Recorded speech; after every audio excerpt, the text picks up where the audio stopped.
Ayan. Mauutas na kami. Hindi pa nagagawin daan din eh. Oh. Ang daming dumaan. Hanggang ngayon. Ay.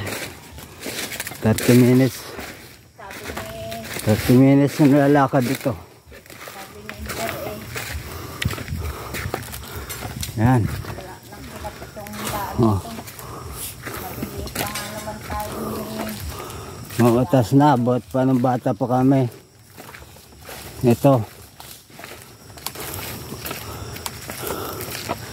Kailangan daw magkabahay muna din eh.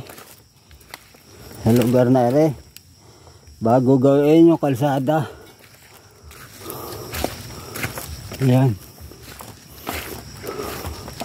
Alin ba dapat ang unahin? Kalsada muna o bahay? Paano makapagbahay kung wala namang kalsada?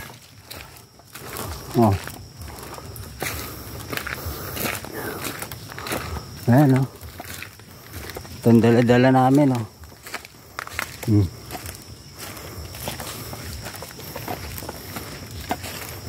Ayan. Wala pa kami sa kalahati.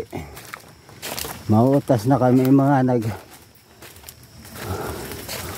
uuna dito, hahalaman dito. Yan o. Ito pa rin yung kalsada na dapat sana araw-araw napunta sa aming bukid. Kailan kaya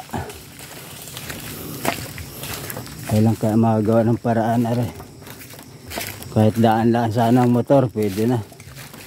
Okay na sa akin.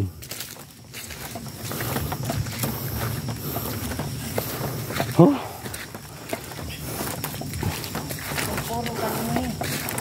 Ha? Ano? Puro ganito ang daan. Yo, kung garni sana daw. Okay na daw are. Puro garni. Yan, buhangin oh. May buhangin pa konti. Hindi makapagbahay ang mga tao at ito ang dahilan. Kailan kaya? Baka naman. Yung dapat ko ng mahirap. Paangin ang sasakyan. Yan yung kasama ko. Yan ang pinakamabilis lumakad eh. Yun. Saan baga? Wala makita eh. Yun. Nako.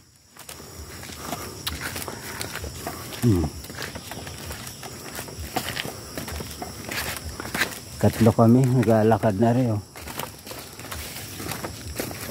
Yung ate ko. Yan. Sa akin ngayon okay na rin. Makakaahon ang motor din eh. Pag ganun daan. Para hindi naman palaging lalakad na ganyan. 30 minutes. Bukod pa yung tricycle. Sa 30 minutes. Ganito lang ang lakad. Hindi pwedeng bilisan at madudulas.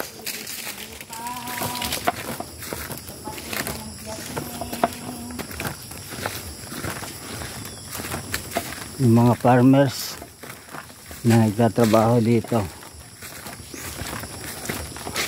nagtataga lamang.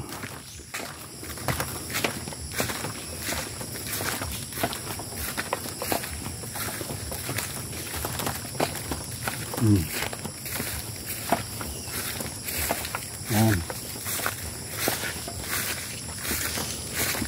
Aray ko.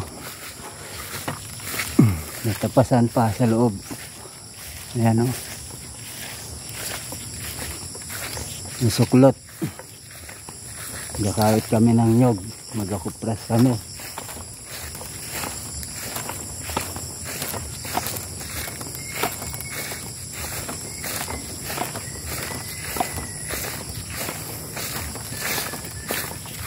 Ay ko.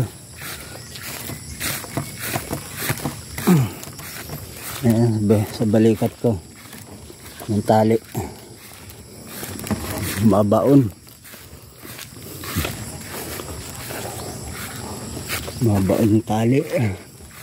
Ayan, mahuhulog na.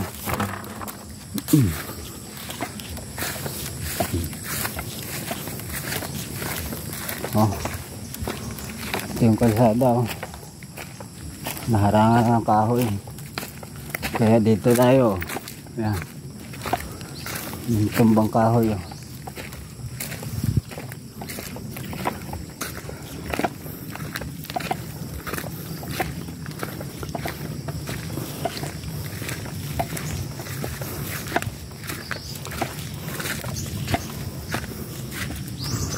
Ayan. Bahay narangan pa. Bawal na daw ang ano. Oh, matindi talaga.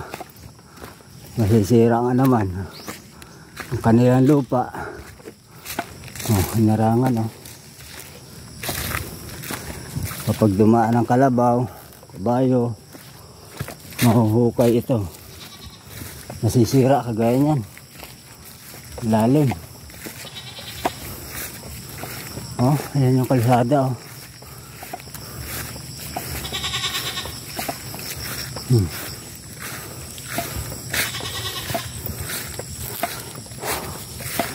Ganito lang muna.